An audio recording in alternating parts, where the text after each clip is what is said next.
Welcome to the Andy Staples Show. It's me and Ari Wasserman on a Monday, and we thought we were done ranking coaching jobs, but we realized we were leaving out a significant swath of college football fandom. We've gotten several requests for this, so I think this will be a fun exercise. The more I dug into it, the more interesting it got.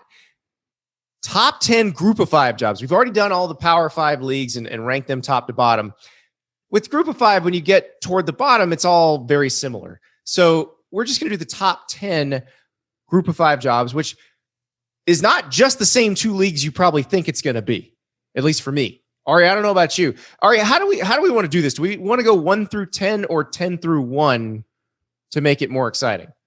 I think that our top 5s are probably going to be very similar. I'm very curious to see if our bottom 5 of the top 10 are the same. So I think going from top to bottom might be more advantageous for us because the disagreement is the best part. We'll delay the disagreement so that people are forced to listen to this longer. And then, of course, we'll bleed into the random ranking. I think is the right way to go about this. I have a sneaking suspicion we're going to disagree fairly early. So let's hit us with your number 1, Ari.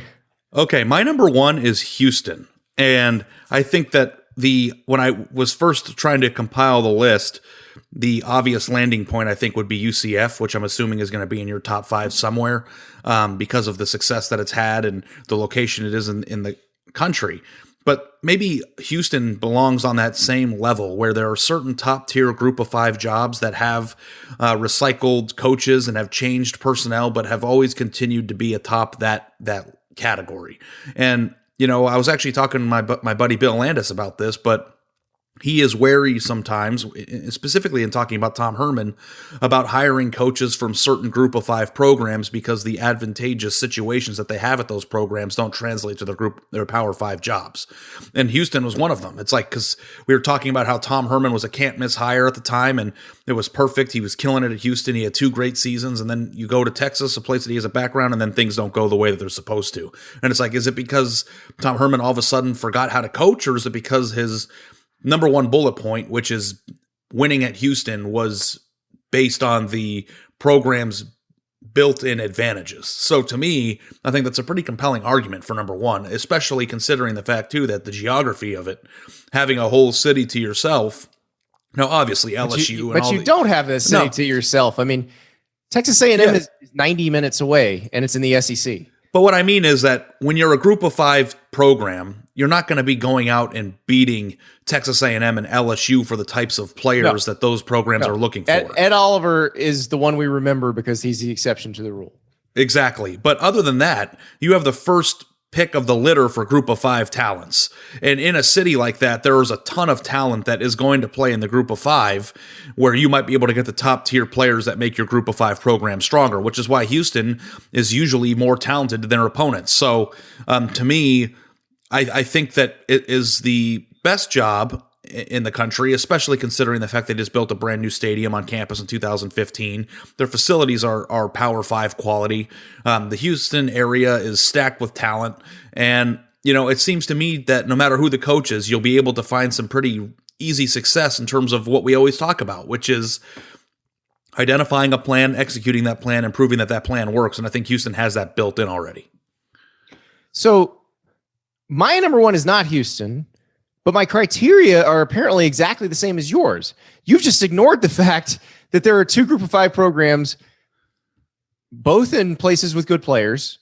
Both of them have had success with multiple different coaches that have actually been more successful than Houston.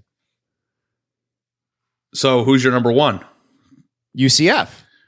Right. Well, they're my number 2. It was kind of a coin flip with these 2 because it just like. But Houston was not in the running for my number 2. My 1 and 2 were very distinct. The argument between the 2 of them, and so UCF, same thing you said. Proximity to players, location. They just like Houston, they spend bigger than they are. They may be a group of 5 program. They spend closer to a Power 5 program. So that's one of those things that matters, especially if you're a coach looking for the job. One, because they're going to pay you more, but also because they're going to pay for facilities. They're going to pay for all the things that you may need. So that's where UCF is great. And then you've got George O'Leary, took them to a BCS bowl. Scott Frost led them to an undefeated season. Josh Heupel took them to a New Year's Six bowl. It says 3 different coaches that have all had great success there. O'Leary had a number 1 draft pick or a first round draft pick at quarterback and Blake Bortles. They're just, it seems like it's set up for that. And it's been more successful than Houston, which is why I put it above Houston. Houston probably has the highest ceiling of all these, although I would say UCF's ceiling is pretty close. Well, they did win a national championship, but I will tell you why I put UCF second, and then you can tell me if I'm nuts, okay? Okay. I put UCF second because Florida is the natural second base, recruiting base for like 100% of the teams in America. And so is Texas. No, so is Texas. I agree. But UCF in Orlando isn't necessarily as closely situated to one of the major metropolitan areas that most of that talent comes from. And I feel like Ohio State and everybody in the Big Ten is...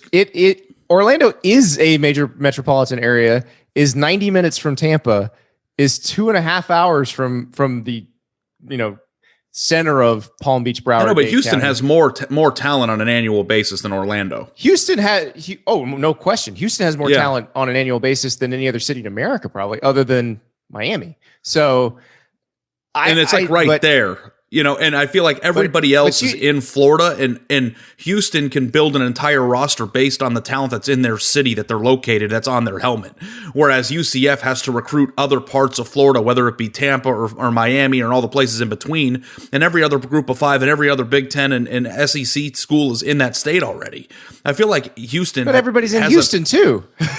No, I know, but it's different when Houston's on your helmet. I mean, that's like my feeling. It's like when you are... a program that has a stadium that looks like that has the facilities that they are, and has success the way that they. I just feel like it'd be easier for Houston to recruit Houston talent than UCF to recruit Tampa talent. No, I disagree. Now, if USF gets its facility built, suddenly UCF, their situation becomes tougher.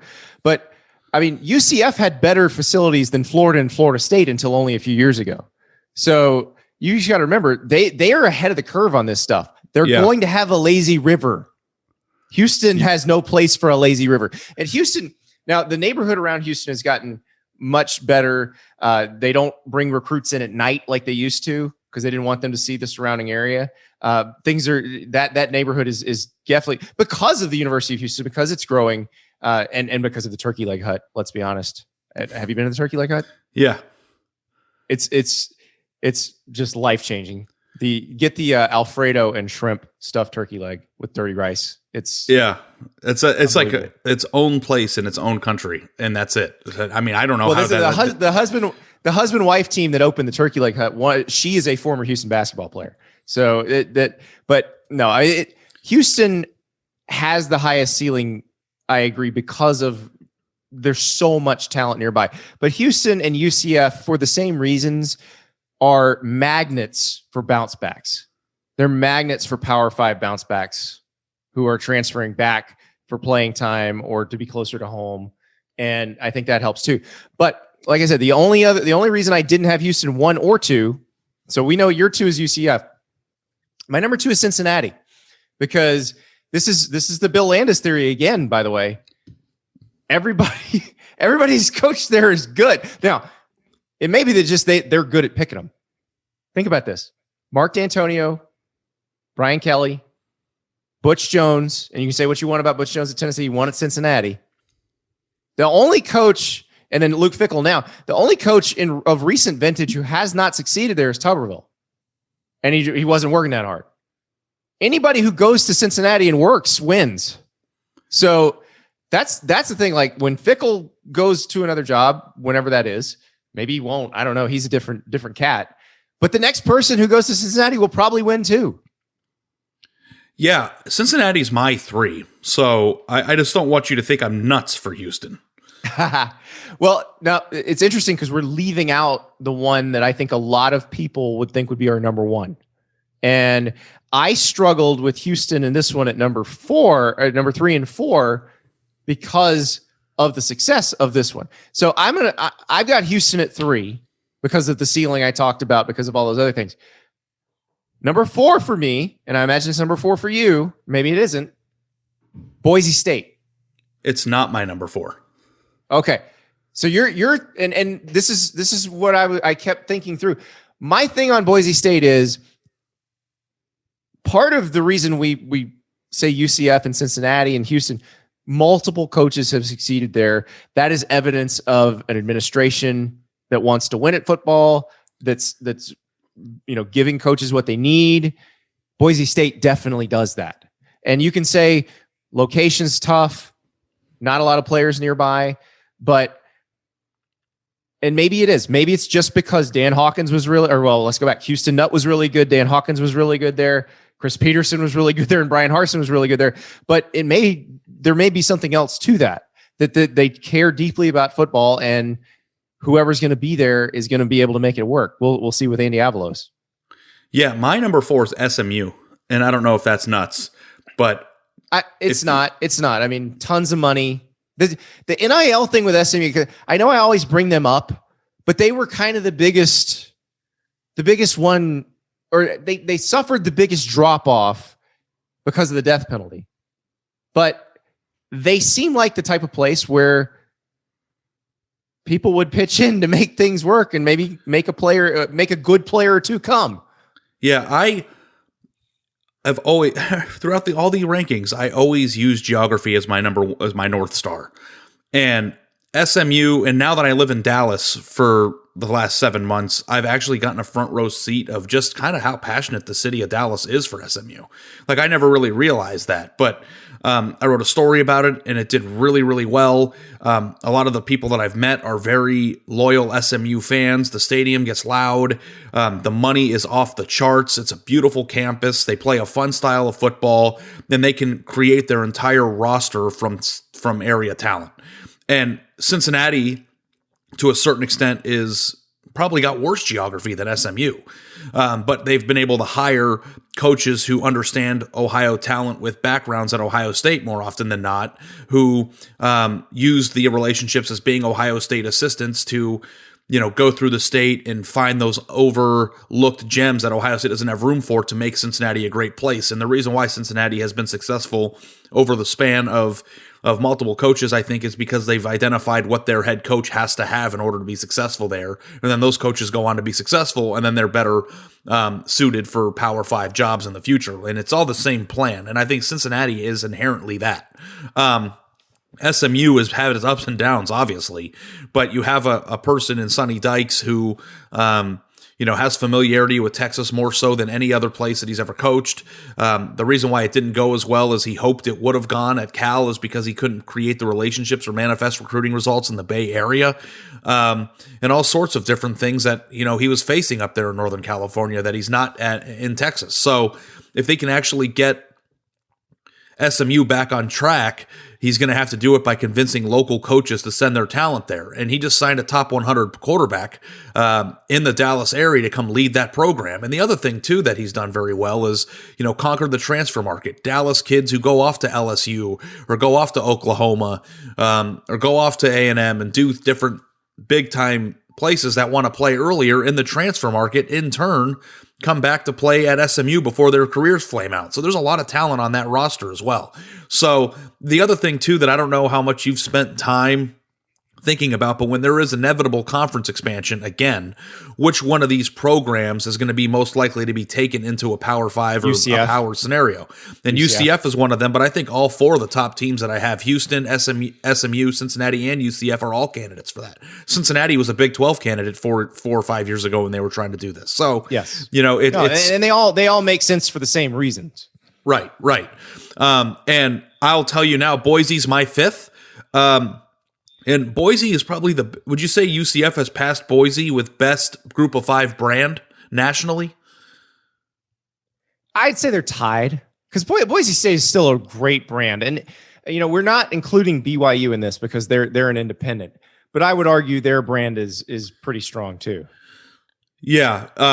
And that's the reason why Boise State fell a little bit on my list, because they have terrible geography. But they're high on this list because they're a great national brand and everybody knows that Boise State is good. I think they're similar to what we said about Oregon, where the geography is not great, but they have managed to overcome that. They've managed to transcend geography where, everybody knows what they are. Everybody knows they're really good at football. I think high school coaches around especially west of the Rockies, understand that when Boise State likes one of their players, that Boise State, that's sort of a gateway to more things, because Boise State evaluates historically better. Now, we'll see if that continues, but that certainly was the case under Chris Peterson and under Brian Harsin, that once Boise State steps in, everybody else goes, oh, what are we missing with that guy? Right. And I think if we would have done this list, Andy, 5 or 6 years ago, we probably would have had Boise number 1 because it was fresher, close to the, maybe not, but Boise has been. It still has the challenges, and we're going to find out because they've got a new coach this year. So we're going to find out, is it a built-in, baked-in thing, or is it something that has to continually be nurtured? I mean, their field is blue. It's wonderful. It killed me to leave Coastal Carolina off this list, by the way. Yeah.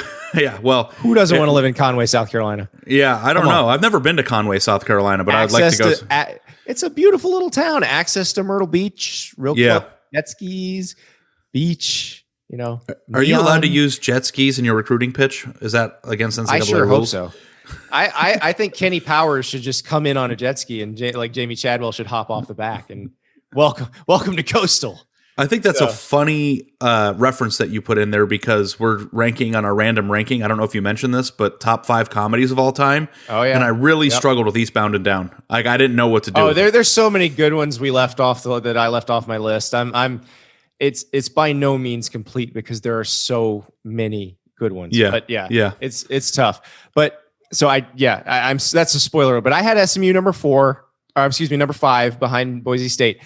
My number 6 is the first to break away from the Mountain West in the American.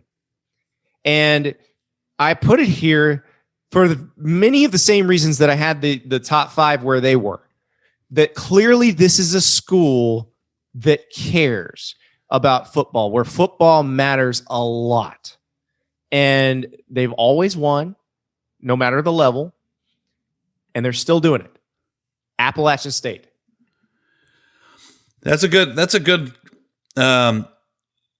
placement for them. They're a little bit lower on my list, but I think that they've been a pretty solid competitor since they beat Michigan 15 years ago or however long it's been. They were defending FCS national champs when they beat Michigan. The level they've been at, they've won at everywhere, every time. So it's a place that football means a lot. And I almost put Georgia Southern on this list for the same reason, but Georgia Southern has had some hiccups where, there was the Brian Van Gorder hire where he's like, we're not going to run the option anymore. And you saw that went. And then they had another coach recently that they had to chase off after less than 2 seasons. So they have not been able to sustain things the way Appalachian State has. And I kind of wonder with Appalachian State, because it was sort of an all in the family. It was like a family business for a long time, because you had Jerry Moore.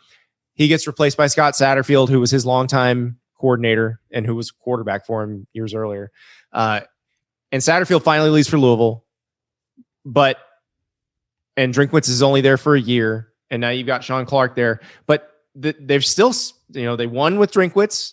They were pretty good with Sean Clark. They didn't win the league, but remember, Coastal had the best season it's ever had, and the Raging Cajuns had the best season they've ever had. So I think it just means that those programs are pretty competitive. But I think Appalachian State is a good job, and I think if you wind up there, there's a good chance you could wind up in a Power 5 job pretty soon.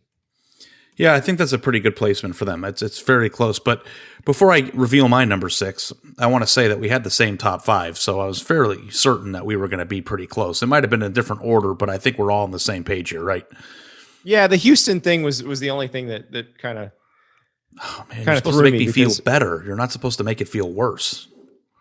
Oh no, I mean, look, you and I just feel like that UCF and Cincinnati have had more recent success than Houston, and that puts them over the top. Okay, my number 6. Your general premise, I agree with. Okay, my number 6 is Memphis. And I I don't know where they're going to land on your list. You gave me a little bit of a smile there, but the situation there in terms of location of talent, the type of offense that they play, the fact that the building labor has been done, and Mike Norvell and Justin Fuente have come and been successful. That team has been playing at a high level. Being in that area gives you access to multiple cities in Memphis, and it has a pretty clear plan to potentially create and facilitate an awesome football complex. So I don't know if that's a basketball school or if that's the way people view it, but Memphis has been a pretty steady competitor for years now, and it seems like they're only primed to get better. I'm with you that they're kind of ascending, because this is they would have had no place on this list 10 years ago. The Liberty Bowl's a dump. It felt like they didn't really care much about the program, but I would say Justin Fuente the administration has been behind it, and then the coaching hires have been good. So I also have them at number 6. I have them at number 7. I'm sorry, they're the next one on the list. I had Appalachian State at number 6, but I had Memphis at number 7 for this reason. And they're good players. Memphis is the part of Tennessee that has the most good players, which always complicated recruiting for the University of Tennessee coach, because Memphis is actually, the city itself is located closer to 5 other SEC schools. Now that's going to change as Nashville's population booms and that becomes the hotbed. But, Memphis always was able to find a lot of those guys that kind of fell through the cracks in recruiting. And I think Fuente did a good job with that. Norvell did a good job with that. There are plenty of good players in the region. You can dip into the Mississippi JUCOs. So I'm with you. As long as the administration keeps proving they care, this just keeps climbing the list. Yeah. And then my number 7 was App State. Do you want my number 8? Yeah. Temple. Okay. I struggle with Temple. I struggle with Temple too, but they've had some pretty good strings of success. They've been up and down. They've had some pretty important coaches that have gone on to, show, but I think it's more so a show that they can do well in bigger jobs, and one's a head coach in the NFL now. So my situation here is based solely on being in Philadelphia and having access to New Jersey. It has been up and down, but to me, I feel like the location of this in general is just too much to overlook at this point. So my number 8 is San Diego State. Now Temple, I thought about that, and they put good resources into the program when they had Steve Adazio and then going into Matt Rule. I don't know if it's sustainable. I think, Al Golden brought the program back because they got kicked out of the Big East, and they were that bad. I just worry they might fall into that again. I don't know that they created a really nice brand for themselves, really golden through Jeff Collins, which I get. That's why you're putting them here. That they had a string of Golden, Adazio, Rule, Collins, where everybody found success. But I'm concerned that this is one where it could slide at any point. Yeah. The reason why I feel like it's more or less likely to slide is just because of its location. We've got teams higher on our list. Like, I would say that Philadelphia is a better location than Memphis. They've got access. No, I don't know. It's better players in Memphis. It's just a discussion in Memphis, at least. Yeah. No, Philly. First of all, Philly produces good players. I mean, we're about to watch Kyle Pitts go in the top 10. That's a Philly player.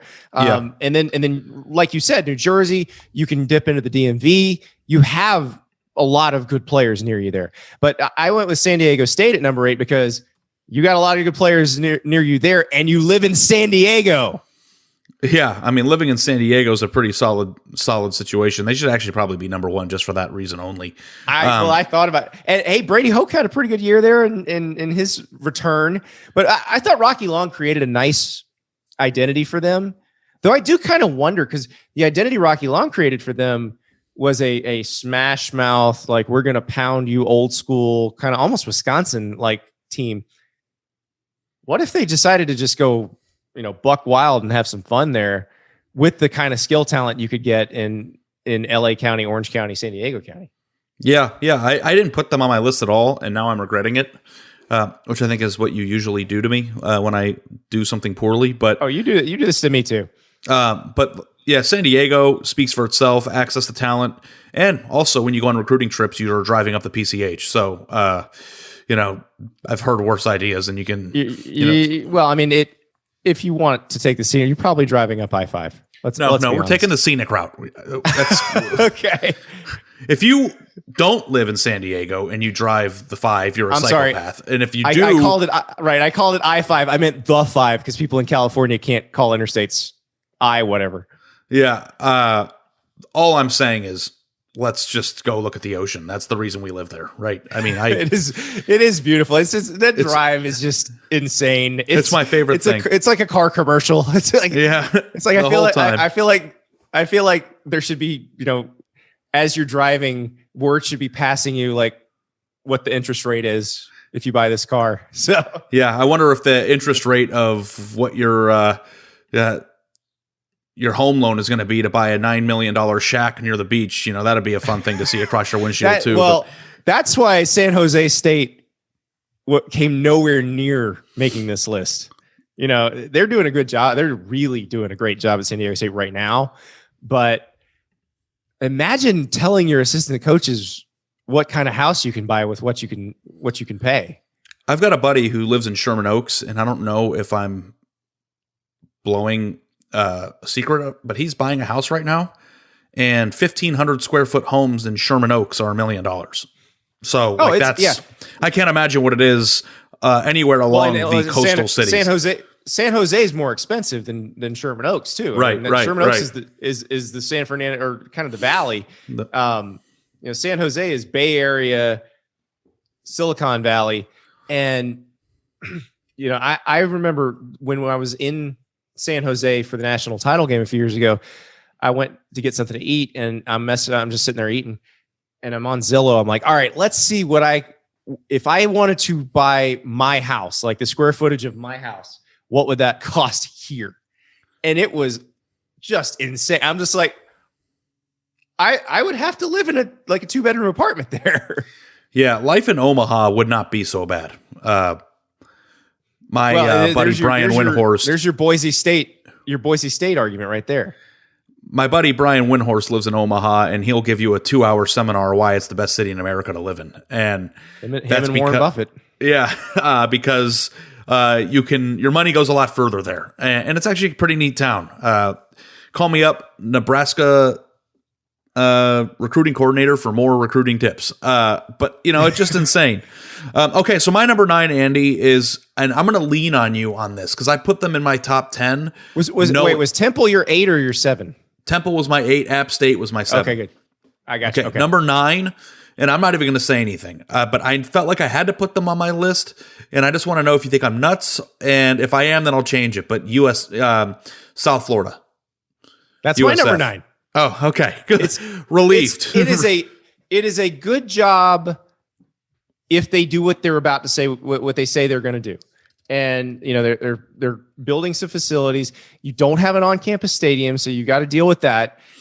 They can spin it all they want that they play in the same stadium as the Super Bowl champs. You might bump into Tom Brady, but the fact of the matter is they don't have an on-campus stadium, so that is a tough thing to overcome.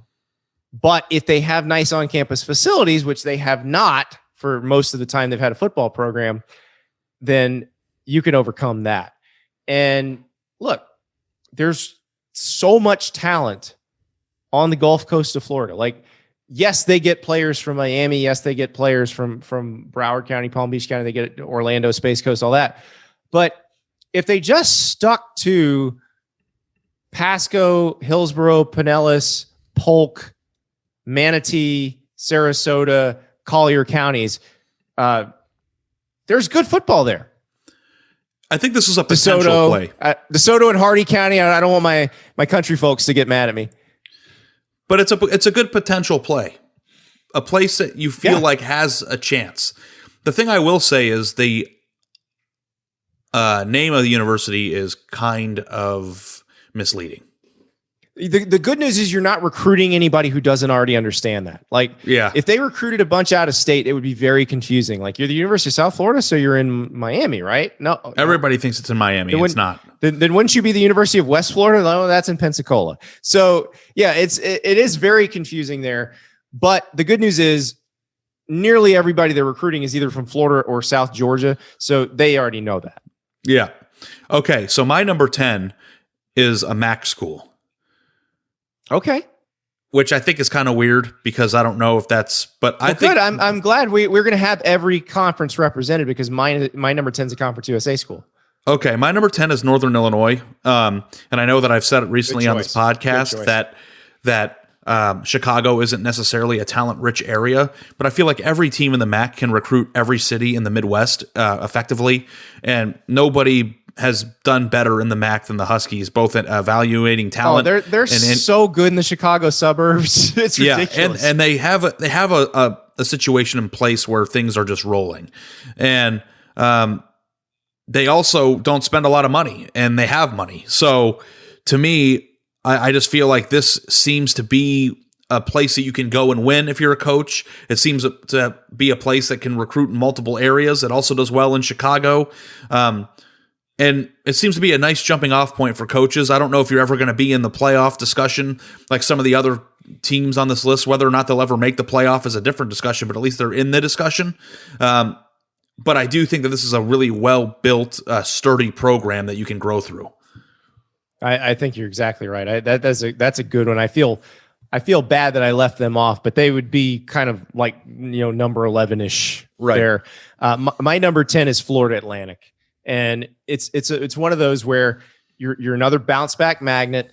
I mean, you better be in the portal hard if you're Willie Taggart at Florida Atlantic. But it's a place where they will spend and they will use resources, and you saw that with Lane Kiffin. Now we'll see if Willie can rehabilitate after the Florida State debacle. But I think Howard Schnellenberger, who passed away this past weekend.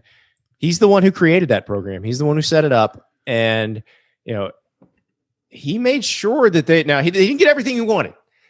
Schnelly wanted to put a dome on that stadium. He didn't get that, but it's a pretty little stadium in Boca Raton. So they have the resources where you can go there and win the league. You should be competitive in the league every year, but you should win the league, once every 2-3 years. And that's the thing. If you're in that position, you're going to, because let's be honest, we're ranking these as jobs, but if you're a coach looking at a job like that, you're not looking at it as your forever job. You're just not.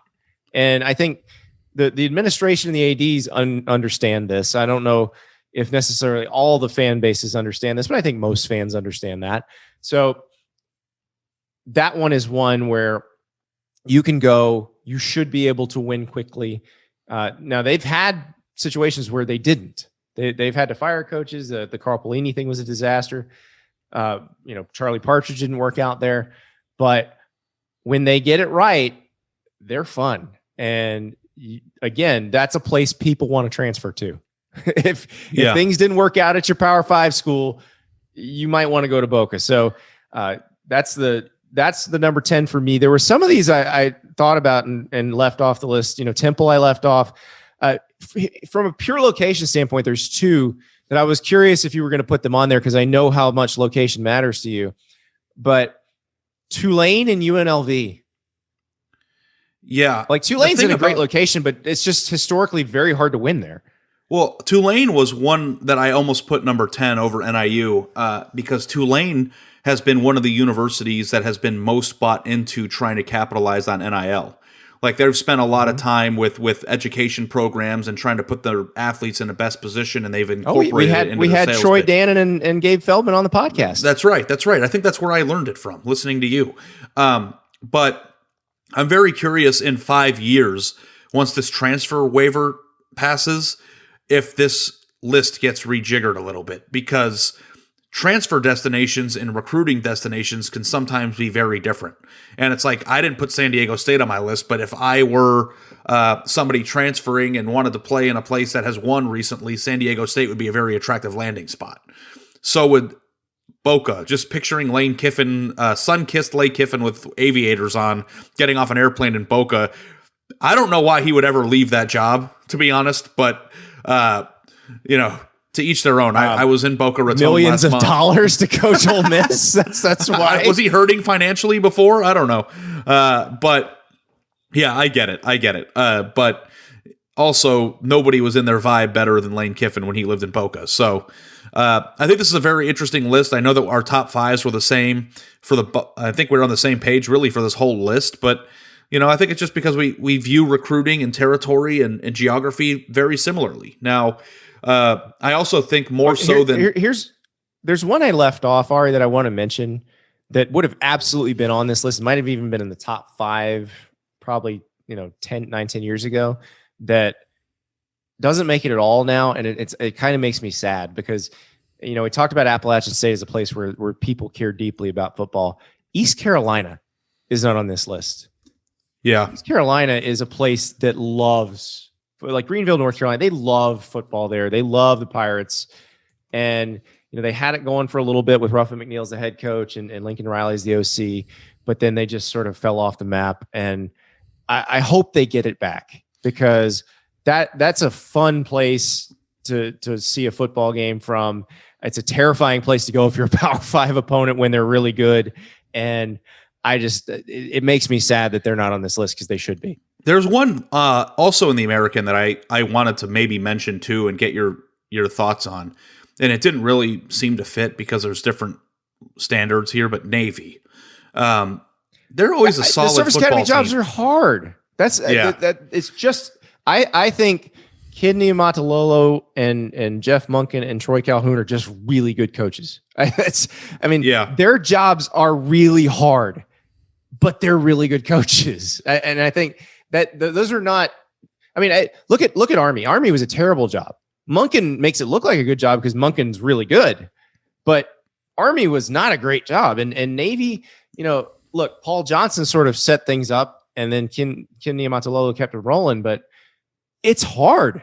It is hard to be that consistently good. So I put that more on the coaches than on the job itself. But if you look and listen back to our podcast, Houston, UCF, South Florida, Cincinnati, Memphis, ECU, Temple, SMU, Navy were all mentioned. And even Tulane was mentioned, I think. Yeah, I mentioned them. Yep. That is a really good conference. Top to bottom, I think it's a really good conference. And I think that you could make an argument that it has been better than the Pac-12 the last few years. And I don't know if that's too much because they don't have the elite level top tier talent. But in a world where college football reform is always a discussion and playoff reform is discussion, like this is the Power 6 conference.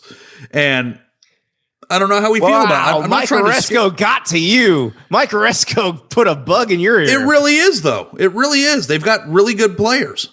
Like Cincinnati last year would have been the 3rd or 4th best team in every conference in America outside of the SEC last year. You said the Pac-12.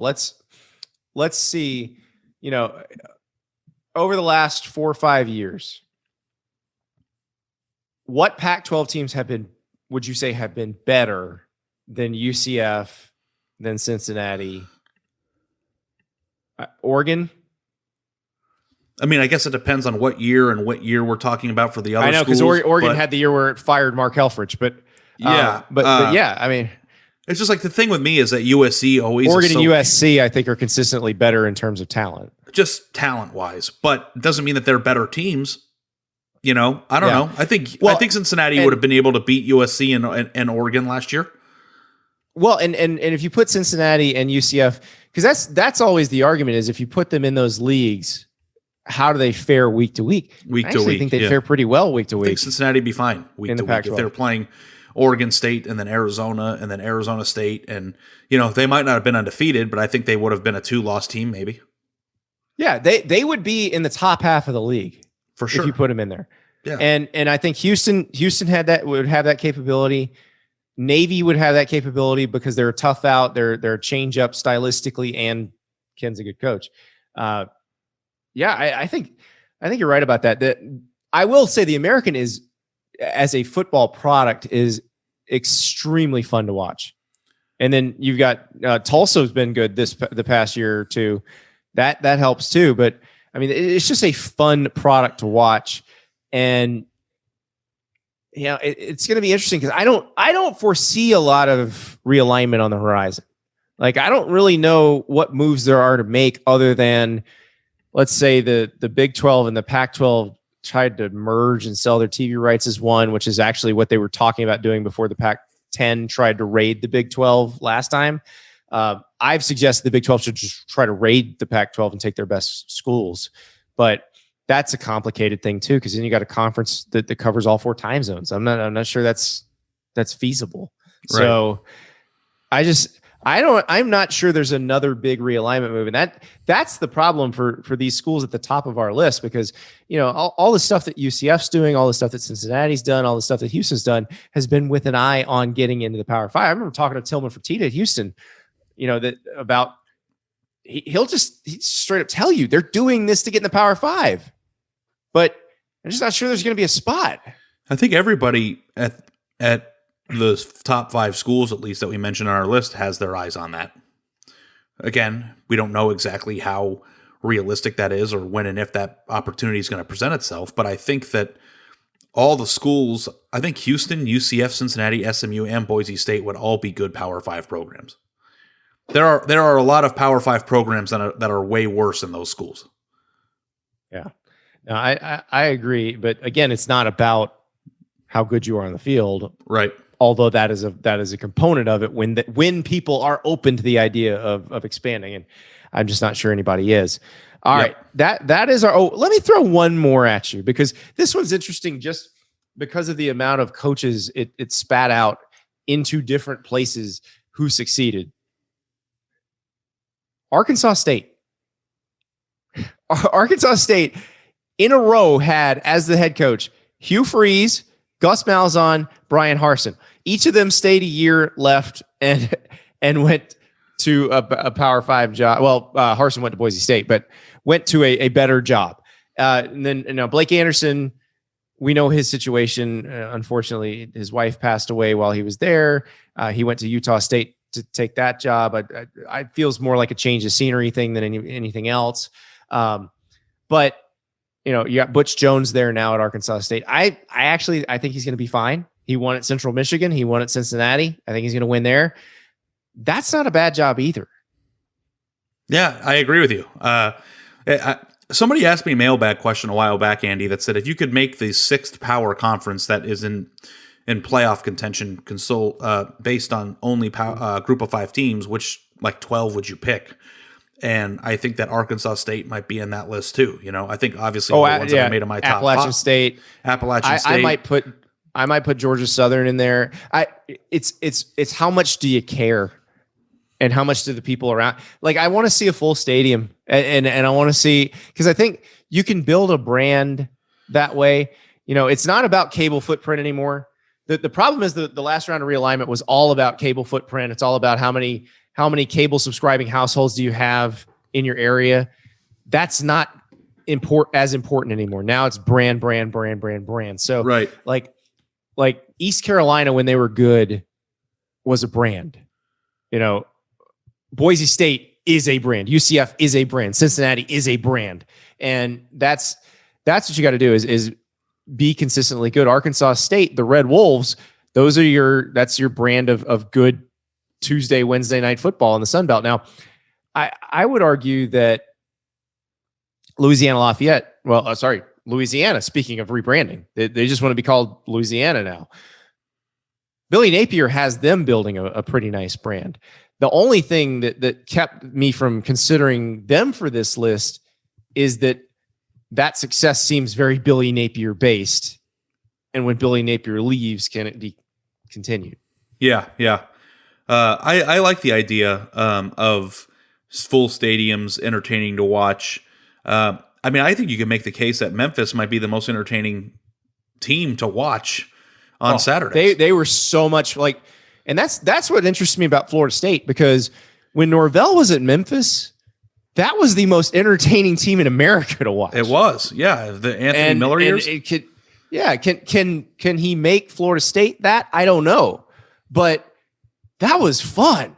Yeah. So you're right. And I think the way, the Fuente years and the Norvell years turned Memphis football into something fun probably helped that the Memphis basketball team was down at the same time. And so people wanted to refocus there. Now they do love the Grizzlies in Memphis. They support that team very, very well. So, that's a town that'll get behind a winner or an entertaining product. I mean, even when the Grizzlies haven't been good, they've been lovable. And I think that's what Memphis's football program, because they're so much fun to watch, they've gotten a lot of support out of that too. Yeah. I'm all for entertaining football. So, how that factors into the national championship discussion and all that is always separate from that. But these are really good football programs. And even though they don't get as much attention as some of the other Power 5 schools, I'm happy that we did this. Oh, absolutely. And look, this is, as a college football junkie, I'll take a good American, like a good Friday night American game that ends up like 48-43. What's better than that? Nothing. I mean, and the fact that we get it on weeknights, so it's a never-ending privilege. Well, I mean, one of the most fun games I've been to in the past 5 years was UCF USF on Black Friday in 2017. That was tremendous. That was as fun a football game as I've ever covered. And they call that place the bounce house because it really does feel like you're in a kid's bounce house when they're going. And, I think that's the sort of thing that, we talk a lot about the Power 5 schools. And look, I'll be honest, we talk more about the Power 5 schools because they have more fans. They just do. Yep. And we're not in the business of giving people what they don't want. Exactly. But there is really fun football to be watched. And I know the audience of this show appreciates that because, you guys are listening to a national college football show. You're not listening to a show about one conference or one team. So you love the sport in its entirety. So I realize I'm preaching to the choir here, but those American and Mountain West games and some of those like Louisiana, Coastal Carolina, I think was that a Tuesday or a Wednesday night? It was a Tuesday night, I think. It was a Tuesday. Yeah. That game was so awesome. It was so much fun. It was so awesome. And the cool thing I love about college football the most is, and again, people listening to the show can, appreciate that, is that college football fans watch every game and enjoy it and just love the sport. And it's just like in the NBA. Do NBA fans want to watch the Jazz Kings? I mean, some do, but it just, the only other sport that I think is comparable is the NFL. Here. I mean, yeah, but I think the NFL probably has more broad-based because of fantasy. There's more broad-based appeal. There's a ton of Alabama fans or Ohio State fans that just aren't as interested in what else is going on around the country. But I do feel like, I think you're right. In college football, there is a bigger group of people who kind of want to know about the whole picture. Yep. Yeah. And the fact that recruiting results are a domino effect. And if something happens in another fan base or another program, that could have an impact on yours. And the fact that it's all interconnected, not that free agency and the draft isn't the same way, but this is going on year round, and what's going on at other schools could directly have an impact on what happens at your school. I think is also fascinating. Well, and I dipped my toe in the recruiting waters last week, wrote about Hero Kanu, who is he's a German defensive tackle. He came over to California, plays at Santa Margarita Catholic in Orange County. And he wasn't, he was going to play last fall and this fall and then sign. And then the season gets delayed. So he played his first high school. He'd only done drills in Germany. So he played his first high school football game. They played some club ball, I think, in the fall. But his first high school game on March 12th, that was a Friday. The following Monday, USC and Washington offered. He's now played, I believe he's played 3 games now. And his offer list is, I think it's close to 20. But on Friday alone, he got offers from LSU, Clemson, Texas, and Texas A&M. And is that the kid with the Ndamukong Suh comparisons? He looks just from a physical standpoint, body wise, He's very similar to a young Ndamukong Suh. Ndamukong Suh in high school was 6'4", 275. Not a lot of bad weight. This kid is 6'4", 293. Very little bad weight. He's all thighs and butt and all, big legs and his coach kind of wants him to do that Suh thing where he just lines him up at nose and says penetrate. Just kill everybody. That's what Suh did at Nebraska. Yeah. So he's got a lot to learn about the finer. Like they played Don Bosco in their second game, and Don Bosco might be, one of the best teams in the country. DJ Uyunglele's little brother is a sophomore there, Mateo, and the Don Bosco offensive line. I think at least 3 of them are going Power 5, but I think all of them are going FBS. Yeah, and he struggled at times, but he had some great plays where when he did get low, they couldn't block him.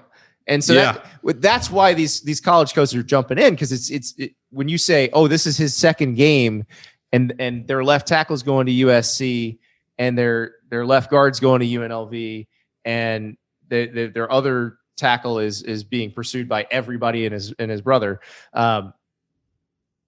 It's pretty telling. Like there's a lot of raw material to work with. So I'm excited to follow that one. Follow Ari for all of your national recruiting coverage at The Athletic. By the way, $1 a month deal still going on. If you're not subscribing to The Athletic, do it. Just do it and give us a year. Give us $12 and give us a year, and we'll show you why you're going to want to pay full price to renew, because it will become such a fixture in your daily life. And it's not just what we do in college football. I mean, when the 49ers traded up to get the number 3 pick on Friday, and that trade involved the Dolphins and involved the Eagles, we had in one of our Slack channels, somebody posted all the different stories we had based on that trade. It was like 10 different stories. Every angle you could possibly imagine we covered, no matter what team you root for. The people who sign up tend to stay, so we hope you'll give us a chance. And it's kind of crazy how many talented people we work with in every beat in every sport. It's insane. And I think that you'll like it. Well, now we have to move on to our random ranking, which if you can read my random rankings in my Dear Andy mailbag column every week, or you can listen to a different version here. Right now, we are doing the top 5 TV comedies. We did dramas last week. Mari and I had decided to do TV shows. We figured we really need to break it up. I almost feel like we need to break this up even further. This is pretty broad. Picking 5 about killed me, Ari. It was impossible. But I did the best that I could. And just the shows that I find hilarious and can't get enough of. So... should we get started? Number 5? Yeah, let's go number 5. I have 5A and 5B. Is that cheating? Okay. Listen, this was hard. I don't blame you. Okay. Just missing the cut was King of Queens. I love that show, and it's very indicative of the way my life is in real life. But number 5 is Arrested Development. I think that it had a short run at it, and I know that they recently created some new episodes, but the first 2 seasons of that show I'm very into subtle humor, and I just think that it's just an incredible show. The characters are dynamic. Tobias Funke is one of my favorite characters in the history of television. Job is hilarious. And if you haven't watched this show, George Bluth Sr. is hilarious. I mean, the whole cast is hilarious. And the writing... I can't hear the final countdown without thinking of Job. Yeah. It's just... those subtle facial expressions. The thing that I don't like about comedy, Andy, these days is that it's over the top and they want to hand the audience the punchline rather than letting the audience put it together themselves. Yeah, I think they've gotten away from that. That like King of Queens is more here's your joke on a platter. Big Bang Theory, your traditional multi-camera network sitcom. Like I don't know how anybody watches those.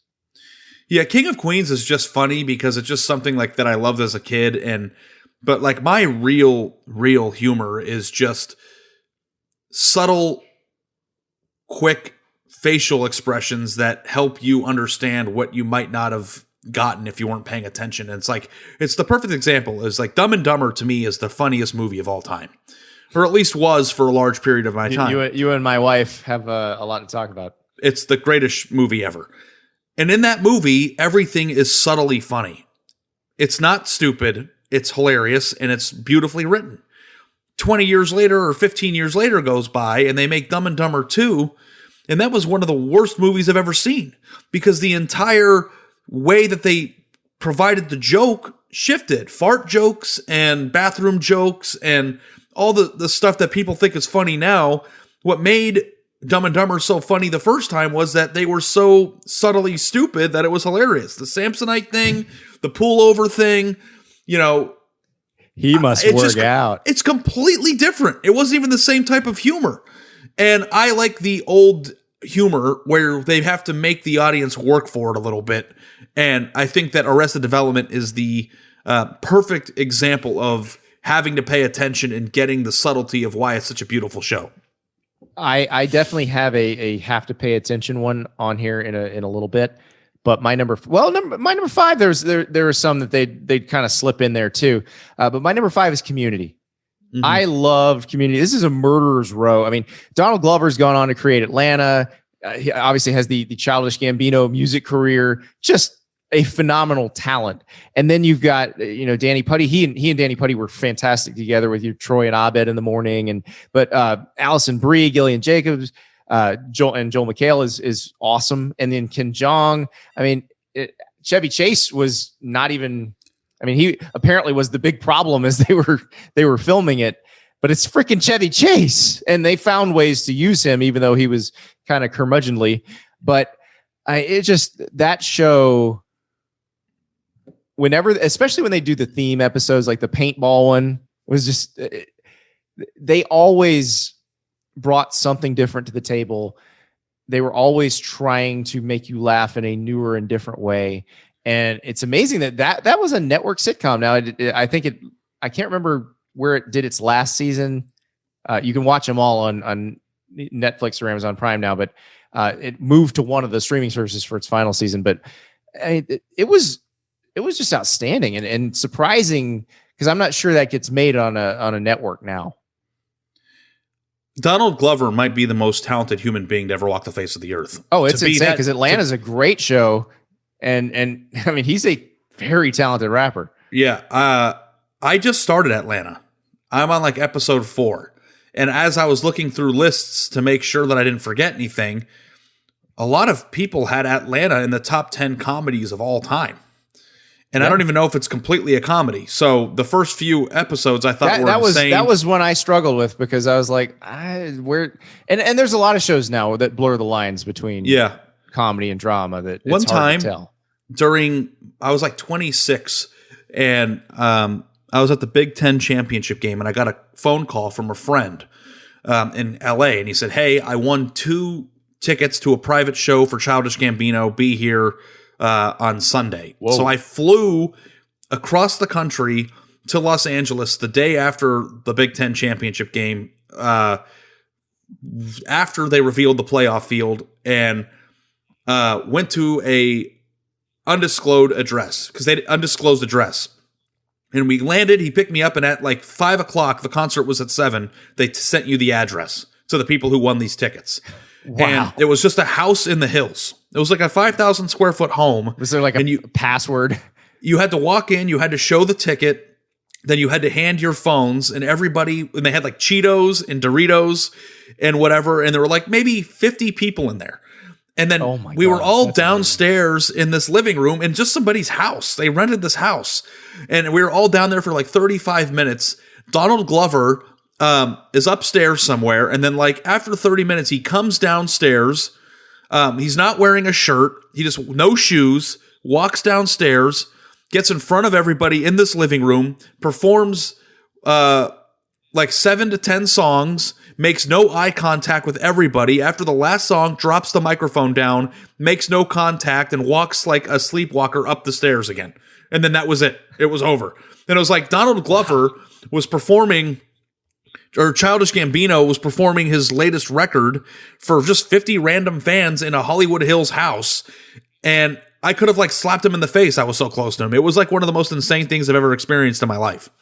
That's like when the national title game was in Dallas. I think it was the first year of the playoff. It was the Ohio State Oregon title game. They had a media party for the reporters covering the game, and they booked Casey Musgraves for it. I know. We talk about that today. I mean, there was like 75 people in that room, Andy. I was there. Yeah, I know, but there were only like 10 of us by the end of the concert standing in front of her. And I was like, super oh my God, famous person just performing for all those idiot sports writers. So same trailer, different park had come out. The next pageant material, which was probably kind of her introduction to the wider world, hadn't come out yet.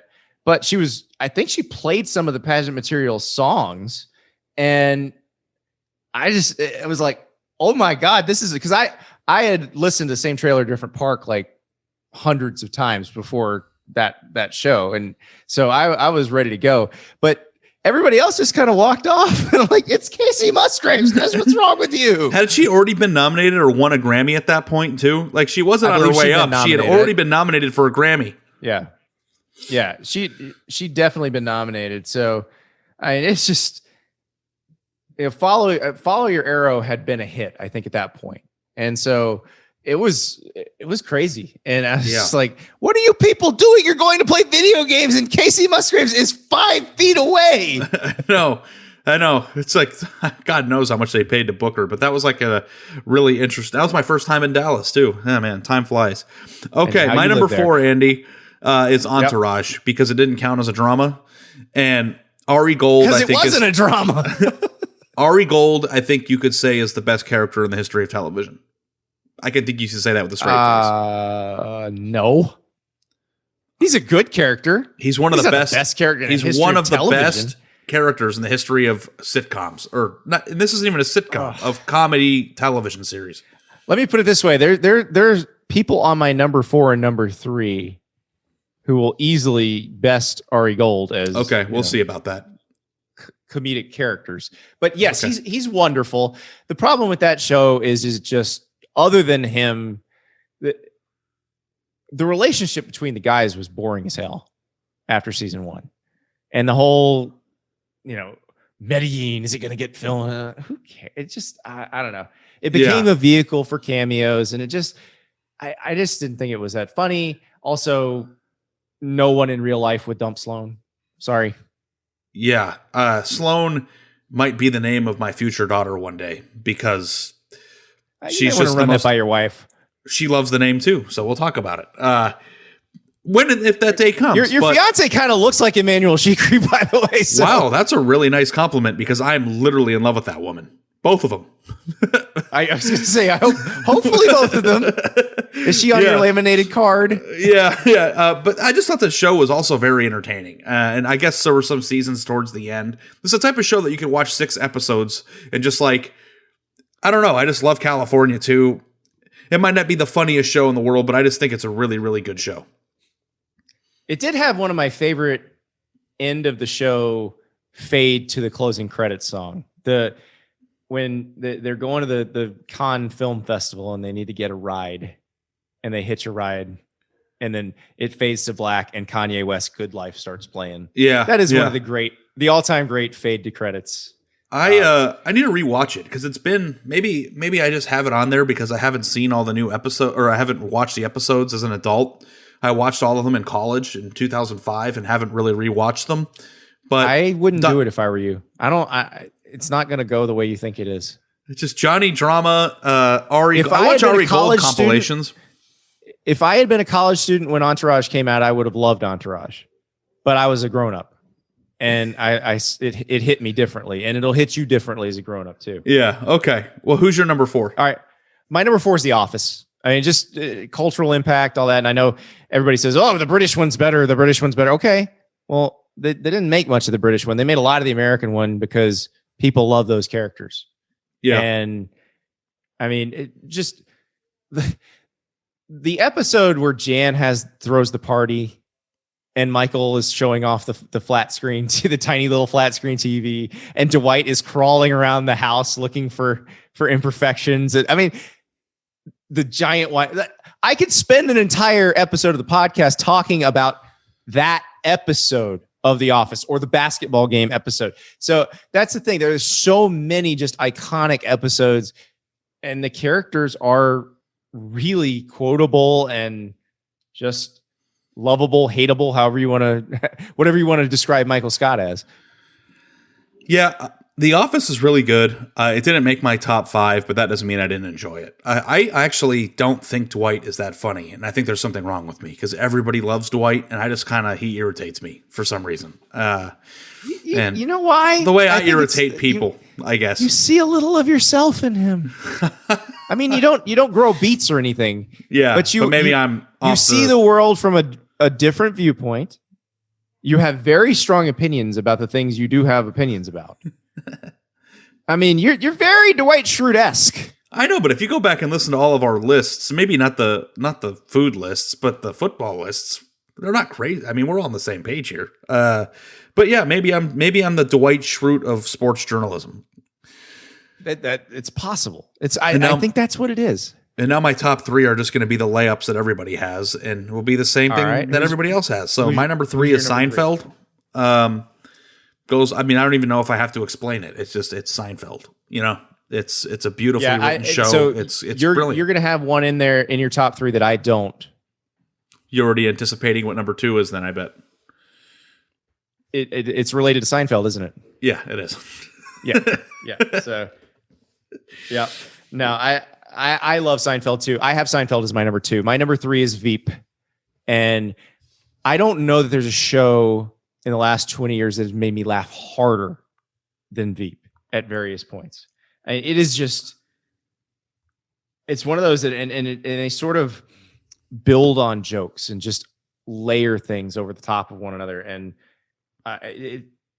it's perfectly cast. I mean, Timothy Simons as Jonah is like, I'm not sure there's a better cast character than that. He's just the only person who could play that. Gary Cole, who I love in everything he's in, was awesome as the political consultant. Sue is just sort of above the fray, but Julia Louis-Dreyfus is unbelievable as the lead. I think people remember Anna Chlumsky from My Girl, but she was just outstanding in the show. So that's one that if you haven't watched Veep, it's on HBO Max. Every episode, just go watch it. You will bust a gut. I've never seen Veep, and everybody loves it, and I'm gonna watch it. As a reporter, Mike McClintock, Matt Walsh's character, like he's the PR guy, he's the spokesman. Like he's entertaining enough, just because you've dealt with so many PR people that you imagine that's what it's like when they go back to see their bosses. Like, that's exactly what we imagine. I just have never really been that drawn to politics, so I need to get past that. I think. Well, the early seasons are pretty apolitical.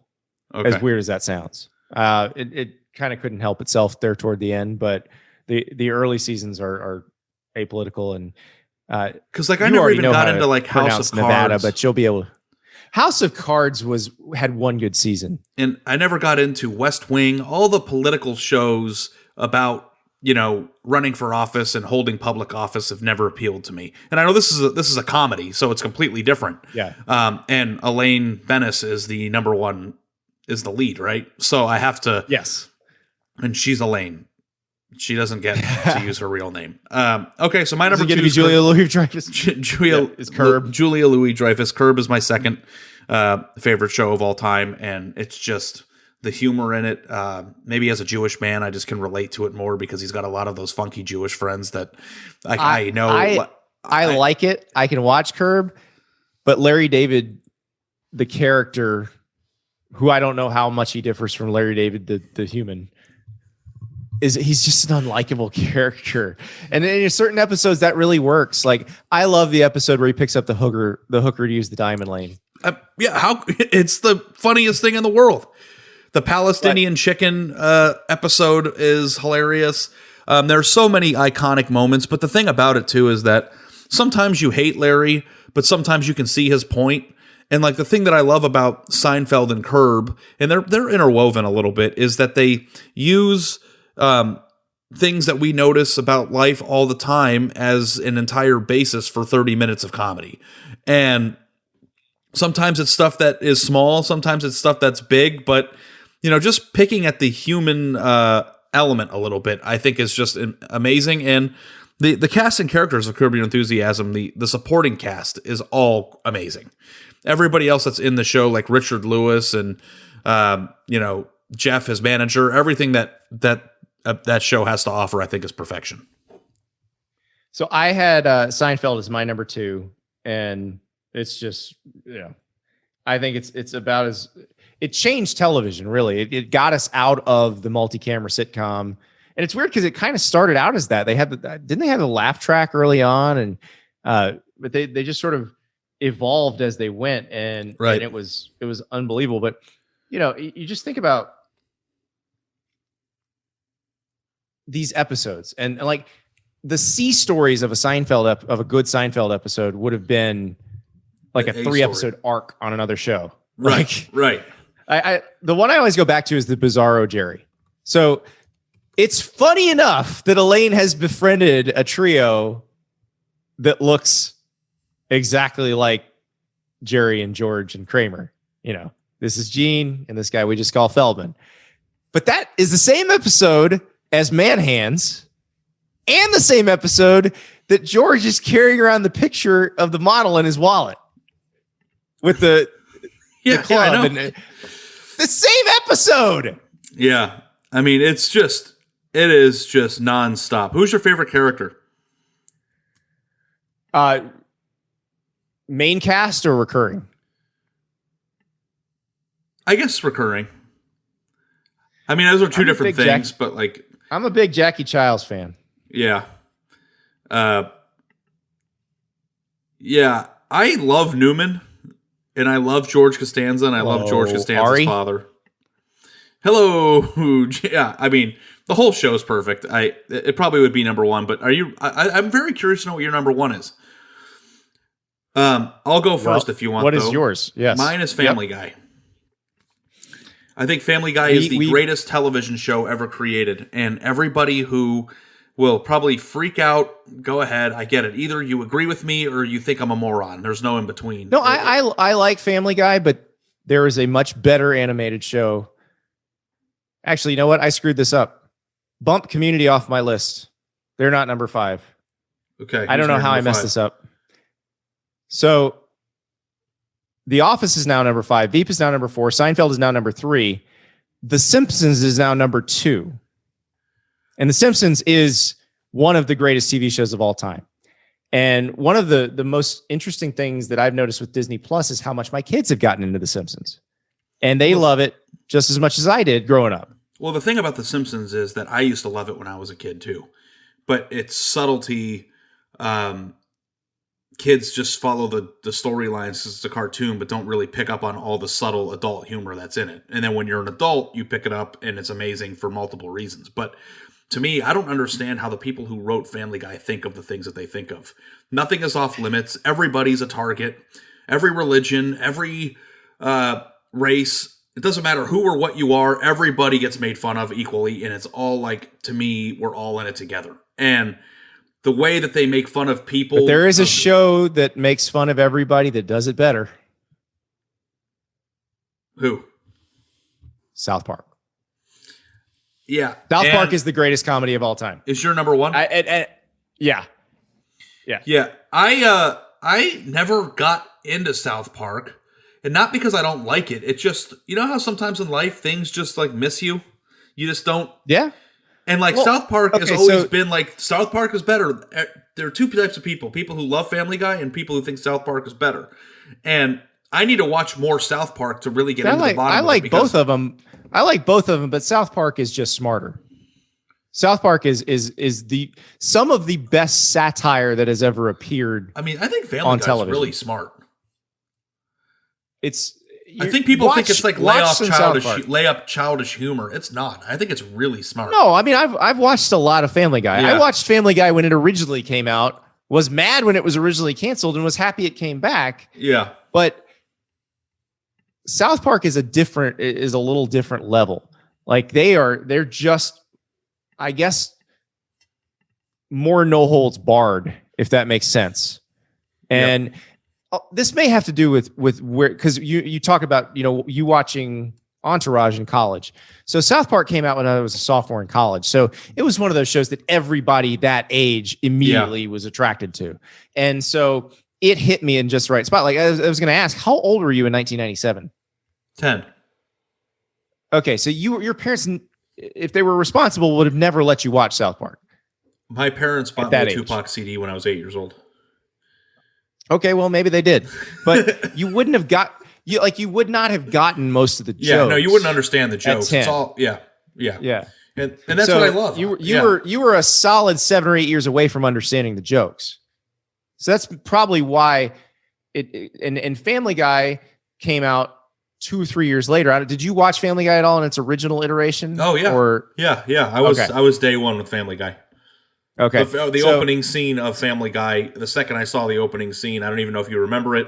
Just go type in opening scene Family Guy, and the second that happened, I was in. Well, you know what the best Family Guy scene of all time is? I think that that's an impossible thing to say, but I want to know what it's Peter fighting the chicken. Peter fighting the chicken. See, because I think that's the worst. I don't think that's funny. I love Peter fighting the chicken. It's not quite the best. Like the best Simpsons scene of all time is Sideshow Bob stepping on the rakes. Yeah, I mean, the thing that was funny about Family Guy in the beginning was that it always had scenes that took longer, and then the longer something stupid was happening, the funnier it got, because it was insane that they were wasting that much time on it. But I just I wish I had scenes that I could just play for people to explain it, but I just think the show is perfect. Some seasons are better than others. The earlier seasons are probably the best, but it's laugh out loud funny, and I don't know that most shows make you laugh out loud cackle as much as Family Guy. Well, Veep does, Simpsons obviously, South Park does, and South Park. Here's the thing with South Park, because they were never on an actual broadcast network. I don't think they ever worried about being offensive. Anything. Yeah, because even Seth MacFarlane clearly wants to poke fun at everyone, but there are probably some things he can't say or do on Fox. Comedy Central has never been like that with Trey and Matt, and so they've just constantly gone after. There's nothing sacred to them. Nothing. They are uncancelable. In today, in the day that we call it whatever we call cancel culture, they can't be canceled because they have made fun of everyone. Yeah. I'm pretty shocked at how much Seth MacFarlane's been able to get away with on network television, because they go pretty far. But yeah. I need to dive into South Park a little bit more and see if I can. Well, the pandemic special is pretty good. I haven't seen the vaccination one yet, but they just do such an amazing job of skewering everyone. So, and go back. The early ones will hit you. Will hit you in the right spot now that you're older. You would not have gotten them at 10, but those early season episodes are pretty darn good too. So, this was an impossible task. There's so many shows I love that had to leave off the list. But this is good. I feel like we've got a good representative slice here. So we're gonna have to figure out where to go from here. We're out of rankings. We're running out of gimmicks. Well, if we don't have anything to do next week, we could rank the best middle tier jobs. I don't know. We'll come up with something. Yeah, we got to stop. We're not going to rank jobs. We are actually going to think and create some content for you next week. This has been low hanging fruit, but I'm glad we did it because it's generated some fun discussions and some fun debates. So this has been a good exercise, and it's something I imagine we'll revisit probably this time next year. So, but we've had fun. You know what we need to do? We need to do a Dear Andy and Ari episode next week. We're going to turn that over to the folks and see what the folks, because that's what that ranking, the job ranking conversation sprung from, was a Dear Andy question I got. So yes, Dear Andy, Dear Ari, next Monday. You know how to find us. Get your questions in. If you're athletic subscribers, drop them in our mailbag. If you follow us on Twitter, I'm at Andy_Staples. Ari is at Ari Wasserman. You can drop them there too. Best questions we will attempt to answer probably in the stupidest way possible. Thank you for listening.